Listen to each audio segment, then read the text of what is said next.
little bit. Well, who the heck are you then? Well, that's very kind of you, and I like your language. I'm a Christian businessman, a Christian publisher, and I live in the beautiful city of Bath. Now, you've used the term Christian twice. What's all that about? What does that mean nowadays? Well, that for me means that I've discovered in the Bible what I would call neat Christianity before the church began to be built up. So in a sense, it's pre the establishment. So I've discovered Matthew, Mark, Luke and John in the Gospels. I've seen Jesus. I've seen it in working in the Acts of the Apostles and in the letters that follow. So it's a raw Christianity, neat Christianity. So you mentioned the Bible there. Is the Bible important to Christianity? Is it important to you? Is it important to your business? What's the Bible all about? Well, the Bible for me is significant for a number of ways. First of all, it's an intelligent book, which means it stimulates you mentally. It's an emotional book, which means it gets underneath the skin. It's a spiritual book because it links me with something more than the materialistic world in which we live, of which we have far too much. And it's a realistic book. And although it was written a long time ago by many people, it seems to touch the very nerve.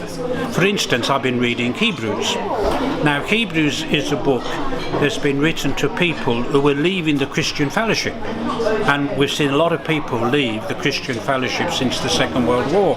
So Hebrews is right up to date, even though it was written 2,000 years ago. So how important is the Bible to you? You've been speaking about it a lot though, so put your money where your mouth is. How important is it to you? How many Bibles have you got at home? Oh, I am fortunate because I am a publisher. I would have about 100 different Bibles and translations. Some of them have been given me from other publishers, of course. And I think in terms of translations, I must have read about 20 or more different translations. The best translation for flow and for beauty, once you've got used to it, is still the King James. But I do understand why people have modern translations. How many of these have you published? If it's that important to you and you're a publisher, how many Bibles have you actually published? Come on, tell us, how many? Well, I'm told at the last count it was over 105 million Bibles, Gospels, New Testament, Psalms, things like that, as well as what we call pastoral books, where we have a picture on one side, Bible text on the other, and it'd be 24, 36 pages. So let me get this right then.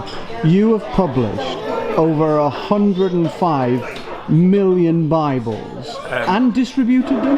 Yes, that includes Gospels and selections, etc. Yes.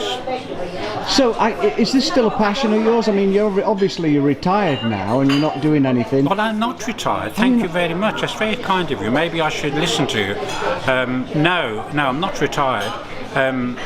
I am semi-retired in that I have more freedom to do what I want to do.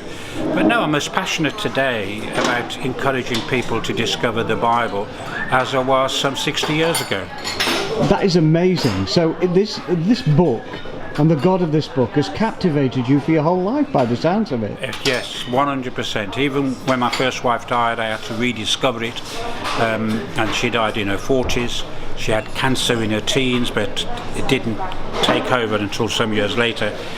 So yes, the answer to your question is yes. It's to me the principal element in my thinking, in my emotions, as I've mentioned, in my feelings, in my spiritual life, in my business life. The Bible comes there and then every time. So listen, if I can get real personal, just as we close this brief interview, how old are you now, sir? I don't know. You're really that old. I'm going to refer to you as Methuselah then from now on. Okay, thank you. So Mr. Methuselah then. Yes. Before you go and be with the Lord, and I hope that's a long time in the future, what kind of thing would you like to accomplish, having already published and distributed 105 million Bibles? Is there any goals that you've got left in you? I would love to produce a range of things. And we're working with a great man called F.F. Bruce, who's now gone to glory, and we're wanting to see his books come out again. But I would like to produce what I call a read and learn Bible. And this is an idea that's been filtering in my mind. And if it comes about, I suspect it'll be another couple of years yet. But the idea of a Bible that I could give to anybody in a restaurant like this and say, would you like a Bible? And it's a read and learn Bible. Not a study Bible, but a read and learn Bible. I think that's absolutely fantastic. May I ask you one more question? Yes. If there's one thing that you could change in your life that's gone by, that you could do something different, one thing, and I'm sure there's many, if you're like everybody else, there's a number of things, but if I could ask you for that one thing in terms of a spiritual and a biblical context, what would that one thing be that you wish you did differently? I have no hesitation in telling you, I wish that I had more faith when there were opportunities to do more. More faith when there are opportunities to do more. I have to admit that I've sometimes missed big opportunities because I didn't have the faith, even though the opportunity was there. More faith when there's opportunities. Sir, thank you very much indeed for this awesome interview. God Thank bless you.